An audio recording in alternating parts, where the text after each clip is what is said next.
Coming up, the boss has some fun in your airplane. We go on a record-setting flight. And finally, an FAA bill and volunteer GA pilots helping folks on a remote island. AOPA Live this week begins in just a moment. Build and flying with the Sonex Aircraft B models. The B models offer more room and comfort, more fuel, more panel space, more engine choices, and the same great Sonex Aircraft flight characteristics. Learn more at sonexaircraft.com.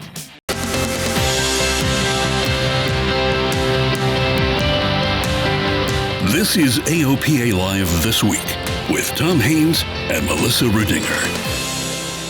On this vote, the yeas are 393, the nays are 13. The bill is passed without objection. The motion to reconsider is laid on the table.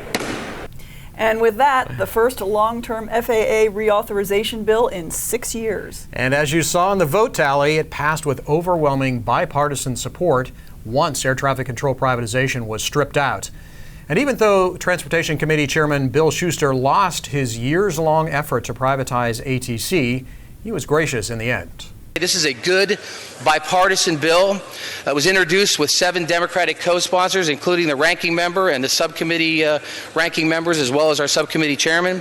Over the last 2 years, last 2 days, we worked in a very bipartisan manner. This will be my last aviation bill, so I get it. Representative Schuster is not going to seek re-election. Now an FAA bill has to pass the Senate. Hopefully within the next month or so, the Senate will be able to get a bill to the floor.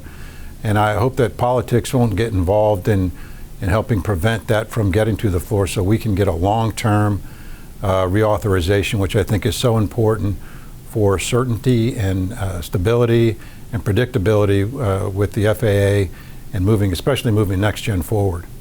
And besides authorizing FAA funding for 5 years, the bill has some other things important to us. So there are good things in this bill for general aviation. The extension or the move out of the registration fee, the aircraft registration fee, from every 3 years to every 10 years. There is a provision in the bill that would require the FAA and other agencies to get together and figure out a way, a procedural way where aircraft could still fly within TFRs. Especially, the problems that have occurred with some airports up in New Jersey and down in Florida when the president has long extended stays. Some of these airports are actually closed. There are a lot of really good things in the Senate bill that we want to work towards. Again, reforming the way in which non-primary airports are funded. Those are the 3,000 airports that our members use, that general aviation really uses. Trying to formulate public-private partnerships to help construct facilities and new hangars at airports and really find ways to do that because a lot of the local communities are cash-strapped. So those are all good things in the Senate bill that we'd like to really get into the final package. Once the Senate passes its bill, everything goes to a conference committee to iron out the differences between the House and the Senate versions. Then a final vote, and then presidential signature. Should take another month or so for all of that. Well, that's been a long time coming. It has been. We've been working hard, as Jim pointed out. Right. I don't know that all our AOPA members realize that we've got a great team in Washington. I'm there along with about 12 other folks, and we've been working really hard to get some really good things accomplished via the political process. Right, but it does take time. It does. Stay tuned.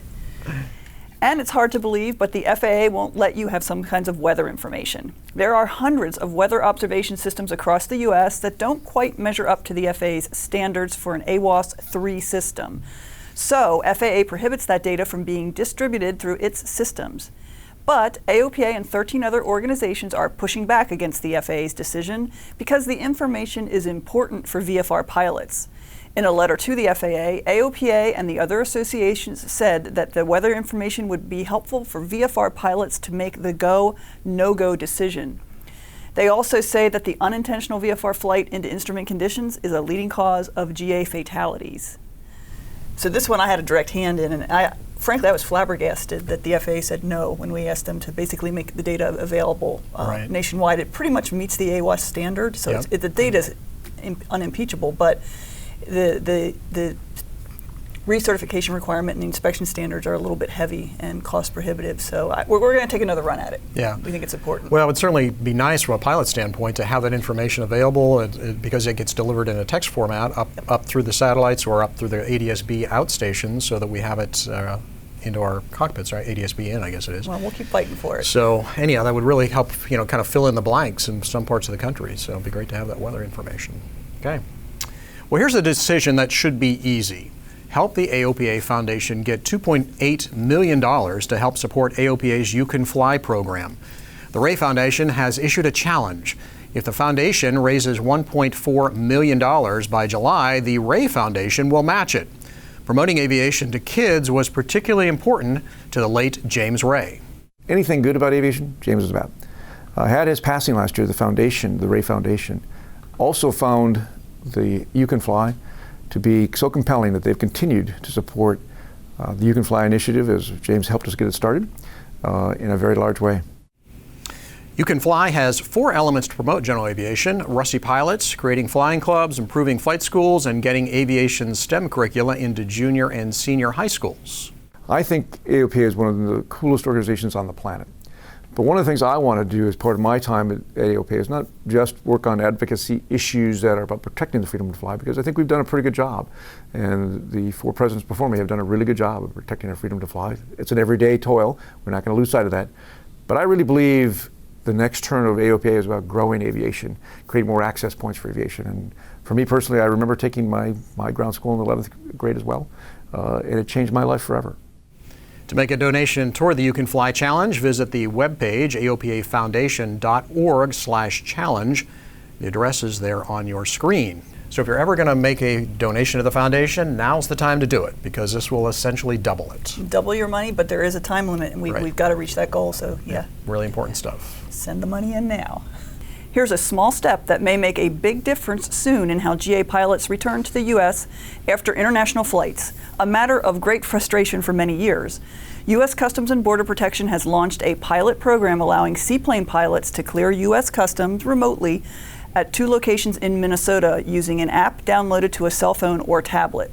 You can download the app from the Apple and Android stores. You can use it to clear customs by video conference at Scott's Seaplane Base on Crane Lake and at the Shigawa Lake Seaplane Base in Ely. Check out the details on our website. If it proves successful, AOPA is encouraging CBP to expand it to other locations. And in fact, I'd say we're doing more than encouraging the CBP. We're actually, it's a major initiative that we're pursuing this year to have basically a trusted traveler program for GA. And the linchpin and all that is getting the cargo inspection requirement to be random rather than mandatory. And so that's where we're pushing. Wow, so stay tuned. That's a big deal, because those of us who have crossed borders occasionally in GA airplanes, it's a hassle. I mean, let's face it, and there's no reason that technology can't play a more important role in helping it be less costly for CBP and more convenient for pilots. Absolutely. Good. It works for everybody. All right, let's hope it works. One part of the country where seaplanes abound is the coast of Washington State. With all the islands in the area, general aviation is an essential means of transportation there. AOPA Senior Features Editor Julie Walker tells the story about a group of pilots in the San Juan Islands using their airplanes to serve others. Life in the San Juan Islands is idyllic. Tucked in the far corner of Washington State along the Canadian border, the islands offer solitude away from the mainland. But along with the solitude comes transportation challenges, especially for those in need of medical care. We live on a beautiful island, but we have no way to get off to do what we have to do to keep ourselves healthy. By ferry, it takes 2 hours to get to the mainland, and that's where San Juan Eagles come in. The volunteer pilot group transports patients for treatment in their airplanes.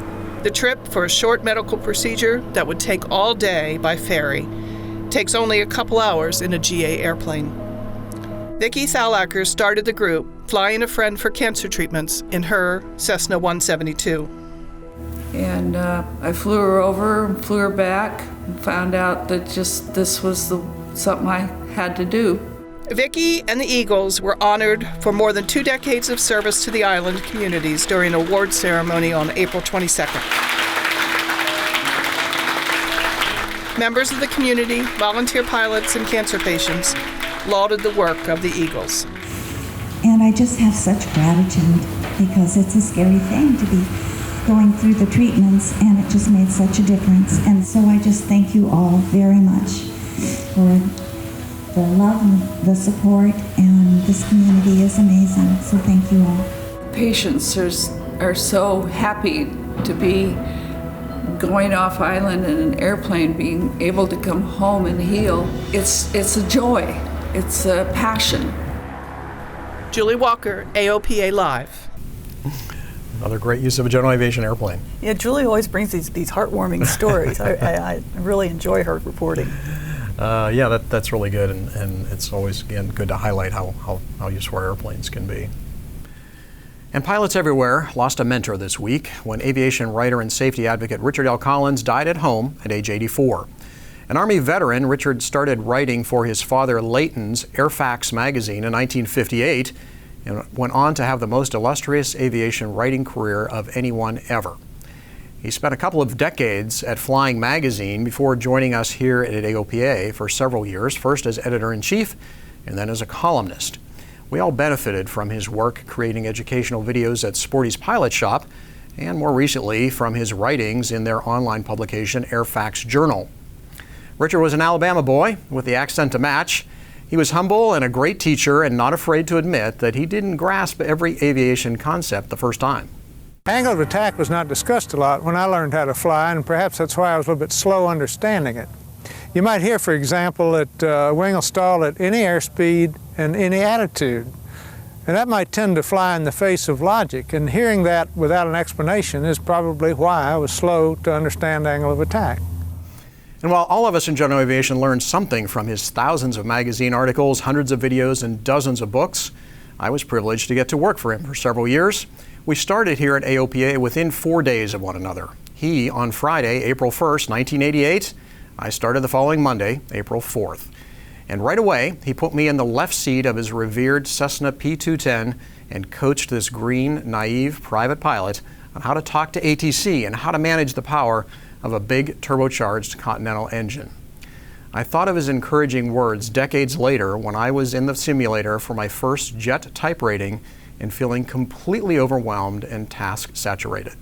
And it's been said many times before, but the thinking process is really what counts in flying.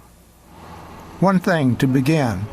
With many pilots, there can come a time when the thought process slows down or stops. Where some are quick to react when something goes awry, others freeze. He was a highly disciplined pilot, and for him, every flight, especially ones in weather, it was a new learning experience that he was anxious to share with others.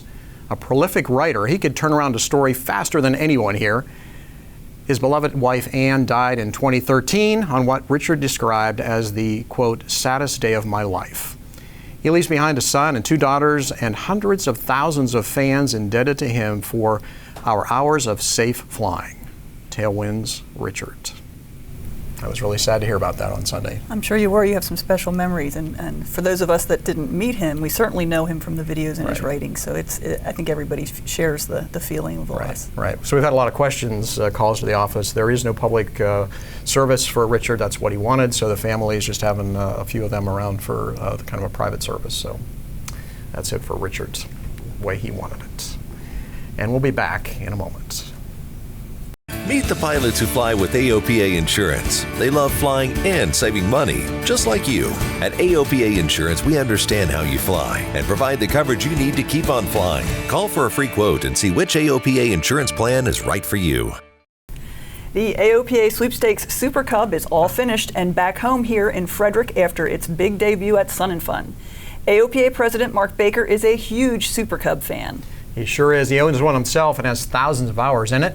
AOPA Director of E-Media, Alyssa Cobb, flew with Mark in the Sweepstakes Super Cub to see what he thought.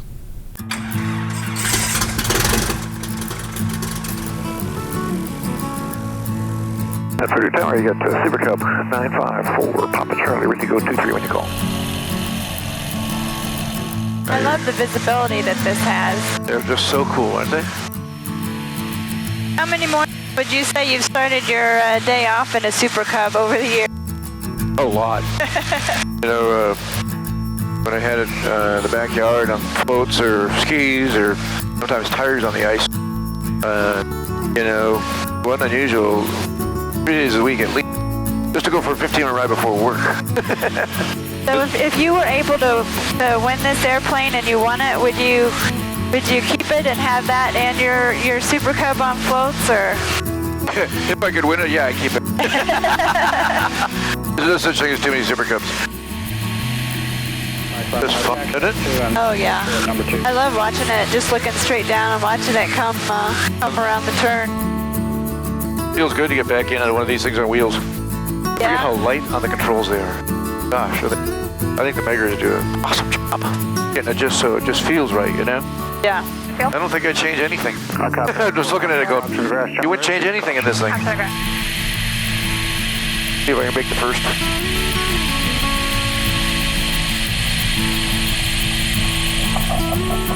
How's that? That was awesome.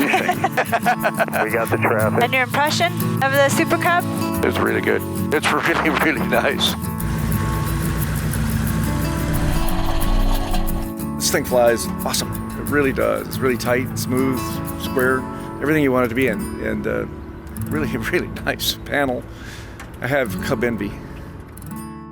AOPA members are automatically entered to win this beautiful airplane. So Cub Envy, me too, he's one ahead of me now because I haven't had a chance to fly it yet, but he certainly has way more Super Cub time than I do. Yeah, well, I guess the boss, he gets to do that flight. How that works. But, he's always fun to fly with. He is. Speaking of fun, AOPA's throwing a party at the airport. It's called Wings and Wheels. A host of cars, motorcycles, and of course airplanes are coming to the ramp at our home base here in Frederick, Maryland on Saturday. It's a way to get the public out to the airport, many of them for the first time. So find out how to fly or drive into the event on the Wings and Wheels website. And some fun flying coming up for you during our June fly into Missoula, Montana. We have scheduled 3 flyouts. The first one is the Stonehenge Air Museum scenic flyout. The scenic flyout will take you over the Chinese Wall. It'll take you to the Bob Marshall Wilderness Complex, and then you'll end up at the Stonehenge Air Museum, a private museum which has many vintage aircraft. The second one is the Sealy Lake flyout. The Sealy Lake flyout is going to take place about 30 minutes from the Missoula International Airport. You'll fly out to a grass strip. There we will have a RAF potato bake. We will have a happy hour. People are welcome to camp out, and the next morning we'll have a pancake breakfast. Mark Baker and Richard McSpadden will be there as well. The third one's going to be the Always movie set, a historic movie made by Steven Spielberg. And then after the movie set, they'll take you to the Quest Aircraft Factory for a tour. Find all the details and register for the various events on our website. Finally this week, we leave you with a story about a record-setting journey across the Atlantic in a brand new business jet. AOPA Editor-at-Large Tom Horn has the story. Take a look at a brand new Embraer Legacy 450. It's only got 10 hours on it. It's going to be a European demonstrator, and we'll be leaving from Embraer's ramp in Melbourne, Florida, on a transatlantic delivery flight to Farnborough, England. Embraer demo pilots Craig King and Casey Davis are on the left. The first leg is mine, a positioning flight from Melbourne to Portland, Maine.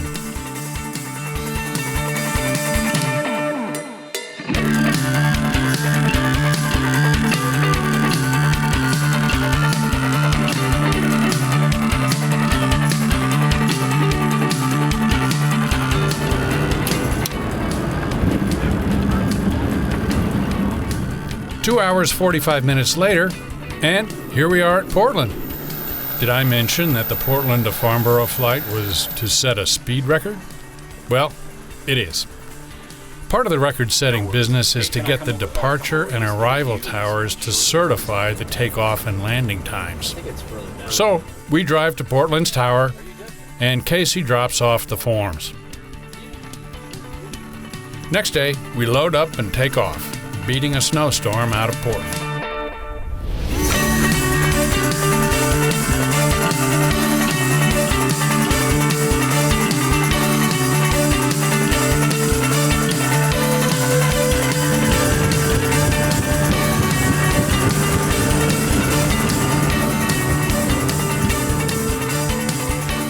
At about the halfway point, Casey gives us an update and a little pitch for the airplane.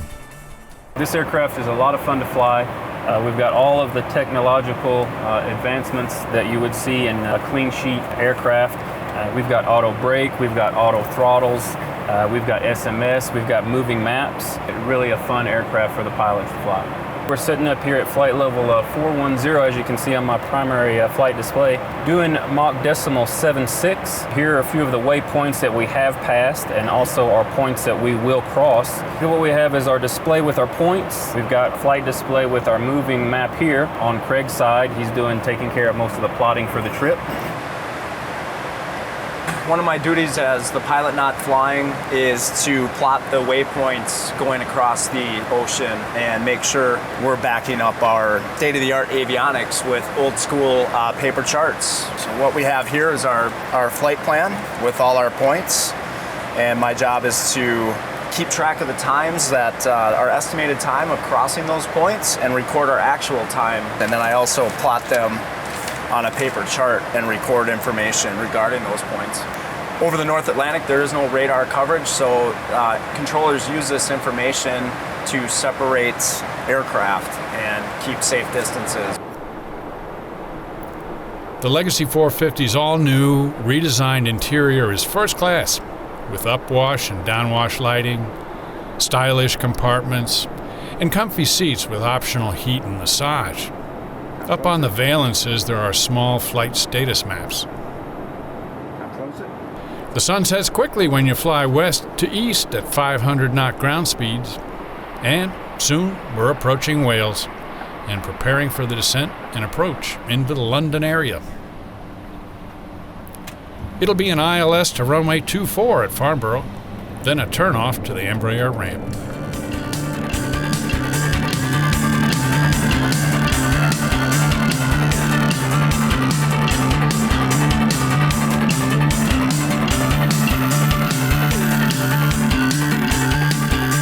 Customs and immigration come next, plus, just as important, a personal visit from the tower, signing off on our official landing document. The tower even calculated our time, 6 hours, 5 minutes, for the 2,593 nautical mile trip. So, mission accomplished. Now we're in the record books. Now the airplane waits for its next flight to Paris's Le Bourget Airport. Tom Horn, AOPA Live. Read more about the record-setting flight in the June Turbine edition of AOPA Pilot Magazine. Wow, some beautiful airplane. It is beautiful. And highly capable, too. So there's another one. I'm really slacking. You know, Mark beats me to the Super Cub. Horn beats me to the Legacy. I don't know. You're doing something wrong. All right, that'll do it for us this week. Thanks for watching. We'll see you next week.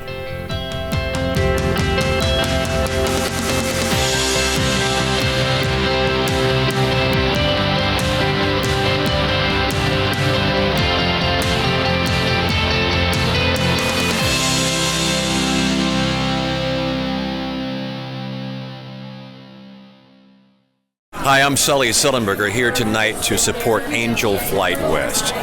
Pilot volunteers making sure that people, children and adults who need life-saving treatment can get to the treatment they need. As pilots, we're always looking for an excuse to go flying. So the next time you want to get a $100 hamburger, perhaps you should fly a volunteer flight for Angel Flight West. You'll be deriving satisfaction, purpose, and meaning from serving a cause greater than yourselves and flying.